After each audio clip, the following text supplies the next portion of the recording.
1박에 100만 원이 넘어가는 파크 하얏트 서울에 돌아온 이유 진짜 넓어요. 호텔 자체가 정말 넓습니다. 안녕하세요, 시나스입니다. 일 때문에 지금 잠깐 한국에 돌아왔는데요. 지난번에 호캉스로 묵었던 파크 하얏트 서울 또다시 돌아오게 되었습니다. 파크 하얏트 서울 유명하잖아요. 5성 특급 호텔인 건 다들 아실 거고 우리나라에 있는 하얏트들 중에 가장 비싸기도 합니다. 그도 그럴 게 원래 파크 하얏트 브랜드가 하얏트 포트폴리오 중에서도 가장 상위 포지션이기 때문인데요. 물론 남산의 그랜드 하얏트 서울이나 압구정의 안다즈 서울 강남도 저는 개인적으로 좋은 숙박 경험 기억이 있지만 한국에서 역시 가장 상위 포지션의 하얏트는 이곳 파크 하얏트 서울이라고 할 수 있겠습니다. 가격 역시 사악하죠. 여기는 지금 프리미엄 시티뷰 킹베드룸 오늘자 공홈 기준으로 1박에 183,500원, 아고다 기준으로 1박에 147,443원, 가장 저렴한 원킹 베드룸이 하얏트 공홈 기준으로 913,000원. 솔직히 저렴하지는 않은 호텔인데요. 그럼에도 불구하고 이번에 서울로 돌아왔을 때 파크 하얏트 서울을 다시 찾을 수밖에 없었던 이유 말씀드려보도록 하겠습니다.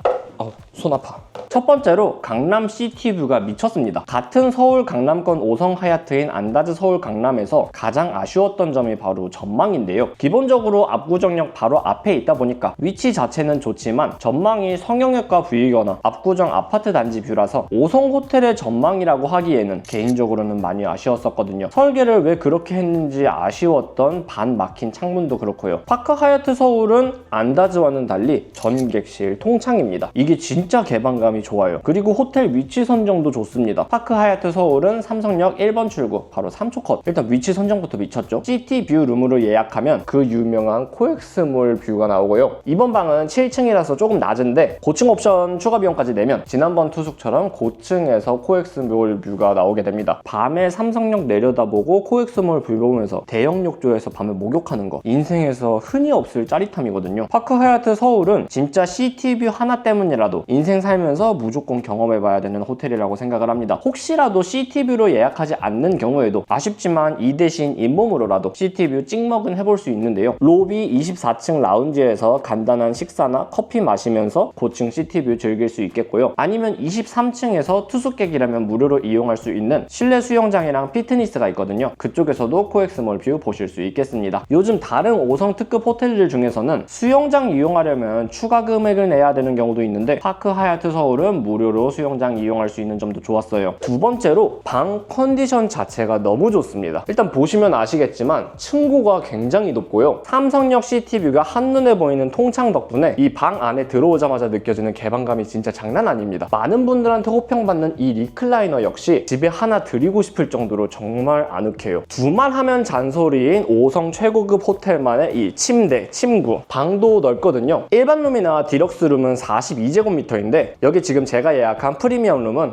52제곱미터로 시원시원합니다. 일반 룸은 여기서 3평 정도가 빠지게 되니까 지금처럼 쾌적하지는 않았을 것 같아요. 물론 42제곱미터도 결코 좁은 방이 아니기 때문에 오히려 가성비 좋은 선택이 될 수도 있겠죠. 어메니티도 르라보 베르가못 22 비누와 샴푸, 컨디셔너 구비해둔 점도 좋고요. 제가 보통 비교적 편히 가는 그랜드 하얏트의 경우 발망 어메니티가 대부분인데 그랜드 하얏트 계열의 발망도 역시 좋지만 파크 하얏트 르라보의 고급스러움은 역시 넘사벽인 것 같습니다. 강남 시티뷰를 그대로 보면서 반신욕할 수 있는 욕조? 역시 파크 하얏트 서울만의 장점이라고 할 수 있겠고요. 옷장 구조가 완전히 개방하면은 침실과 화장실이 연결된 느낌이라 더 개방감이 좋아지는 장점도 있습니다. 그리고 개인적으로 또 좋았던 것 하나, 보통 다른 파크 하얏트나 그랜드 하얏트의 경우 JBL이나 보스 미니 스피커를 놔두는 것에 비해 파크 하얏트 서울은 보스 스피커 바가 구비되어 있습니다. 음향이 취미의 끝판왕이라고 불리는 이유가 이 기기 하나만 준비해서 끝이 아니잖아요. 이걸 마음 놓고 들을 수 있는 집이 필요하잖아.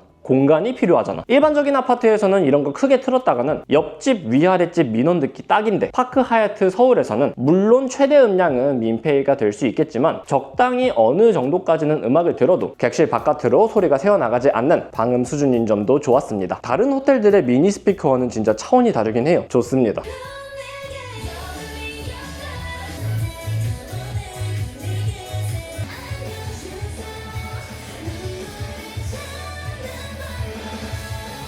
세 번째로 5성 호텔의 럭셔리감 그 자체를 느낄 수 있는 점이겠습니다. 서비스가 진짜 좋아요. 이게 계속 같은 서울권 하얏트인 안다즈랑 비교하게 되는데, 안다즈의 경우에는 미국식 프렌들리함을 내세우는 호텔이기 때문에 우리가 호텔리어 하면 딱 떠오르는 그 각 잡힌 프로페셔널함과는 생각보다 거리가 멀거든요. 근데 파크 하얏트 서울은 그 5성 특급 호텔 그 자체의 멋짐입니다. 일반적인 호텔들과는 달리 로비가 고층에 있고 객실은 로비 아래로 내려가는 시스템이거든요. 체크인 하기 전에 짐 들고 건물에 들어가는 순간부터 1층에서 벨데스크 직원분이 짐 맡아주시고 두 손 가볍게 로비까지 올라갈 수 있고, 프론트 데스크 직원분들도 선남선녀 진짜 그 자체? 호텔리어 하면 떠오르는 그 멋짐 그 자체였습니다. 체크인하고 방 안 들어오면 아까 1층에서 맡아주셨던 짐 방까지 옮겨주시는 서비스도 해주시고요. 이번에 제가 한국 오면서 요거 쿠팡에서 마이크로 SD카드 하나 호텔로 택배시켰는데 요것도 대리 수령 해주시고 방에 배달까지 해주셨습니다. 저는 서울 관광이 목적이나 한국을 방문한 외국인이 아니기 때문에 대리 티켓 예약 수배 같은 걸 부탁할 일은 없었지만, 이런 서비스들도 5성 특급 호텔들답게 모두 가능하고 24시간 컨시어지 서비스들도 제공된다고 하니까 투숙하면서 뭐 필요한 거 있으시면 24시간 언제든지 부탁할 수 있는 점, 룸 서비스도 24시간 제공되는 점, 비슷하긴 하지만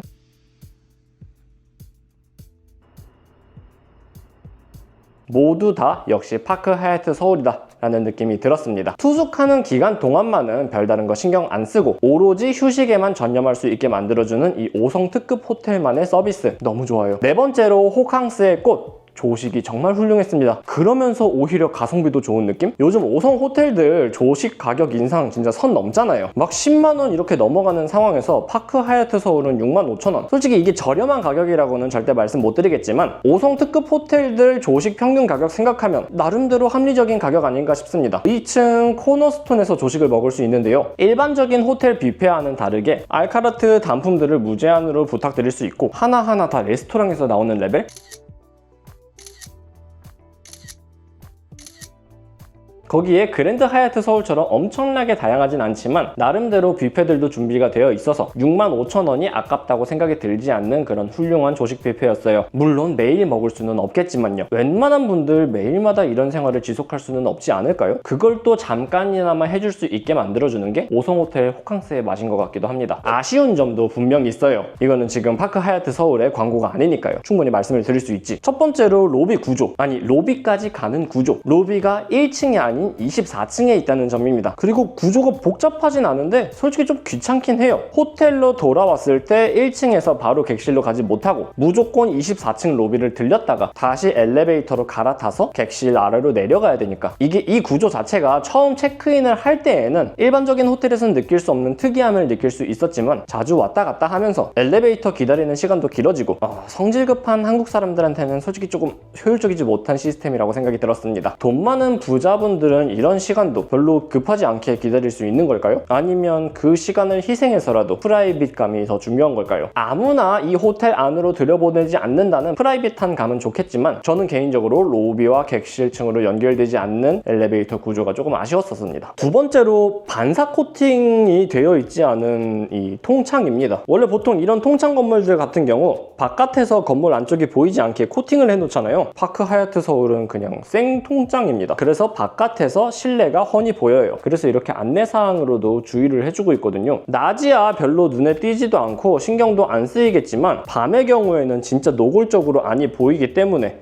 옷 벗고 있을 때는 뭐 노출증이 있지 않는 이상 커튼이 반강제되는 부분도 아쉬웠습니다. 와, 그래도 이거 진짜 멋있지 않나요? 세 번째로 지금 삼성역 앞이 공사 중이라는 점. 생각보다 사거리 차량 소음은 별로 신경 쓰이지 않았는데요. 저층 CCTV 방 들어와서 느낀 거지만 밤에는 그나마 괜찮아지는데 낮에 CCTV를 봐도 이 공사판과 그 꽃갈콘들이 같이 눈에 들어오다 보니까 약간 CCTV의 감동이 덜어지는 느낌이었습니다. 고층은 그나마 괜찮았지만 저층 배정받으시는 분들은 더 신경 쓸 수 있을 것 같아요. 자본주의 시대에 당연한 거겠지만 제대로 뭔가를 누려보려면 역시 돈을 쓸 수밖에 없는 건가 싶기도 합니다. 뭐 요 정도인 것 같습니다. 아쉬운 점들을 몇 개 방금 말씀드리긴 했지만 그럼에도 불구하고 싸지 않은 방값임에도 불구하고 실제로 저는 다시 돌아왔을 만큼 만족스러운 호텔이라고 생각을 하고요. 당연히 다음에도 또다시 기회가 있을 때 돌아올 생각이고요. 파크 하얏트 서울 결론적으로 추천할 만하다고 생각을 합니다. 영상이 도움이 되셨다면 좋아요와 구독, 알람 설정 부탁드립니다. 여러분들의 좋아요, 구독이 제 다음 컨텐츠 제작에 큰 힘이 됩니다.